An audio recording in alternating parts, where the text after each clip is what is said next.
এই মেয়ে সামনে থেকে সরে যাও, আমার বাইকে ব্রেক ফেল হয়ে গেছে। আপনি ঠিক আছেন? আপনাকে অনেক ধন্যবাদ। আমরা কি রাত্রে একসাথে ডিনার করতে পারি? কি বলছো? চলো আমার সাথে, প্লিজ মানা কইরো না। প্রিন্স, আমি শুনেছি এটা ঢাকার সবথেকে বড় রেস্টুরেন্ট। তাহলে আজকের একটা ডিনার আমরা এখানেই করব। আমাদের দুইজনের জন্য একটা টেবিল বুক করেন। সরি ম্যাম, এখানে শুধু কাপলদের জন্য বেলাও আছে। আচ্ছা তাহলে ঠিক আছে। আরে এই বোঝার চেষ্টা করো, আমি তোমাকে ডবল টাকা দিব।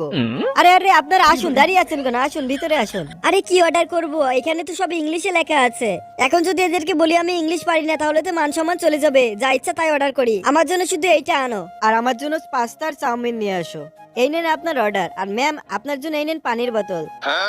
আমি কি পানির বোতল অর্ডার করেছি? জিনি, আমি জানি তুমি ইংলিশ জানো না, এজন্য আমি তোমার জন্য অর্ডার করেছি, এগুলো তুমি খাও। জিনি, সত্যি বলতে প্রথম দেখাতে আমি তোমার প্রেমে পড়ে গিয়েছি। প্রথম দেখাতে আমি প্রেমে পড়েছি তোমার। বন্ধুরা, এরপরে প্রিন্সের প্রপোজাল জিনি অ্যাকসেপ্ট করে, কারণ জিনিও প্রিন্সকে পছন্দ করে ফেলেছিল।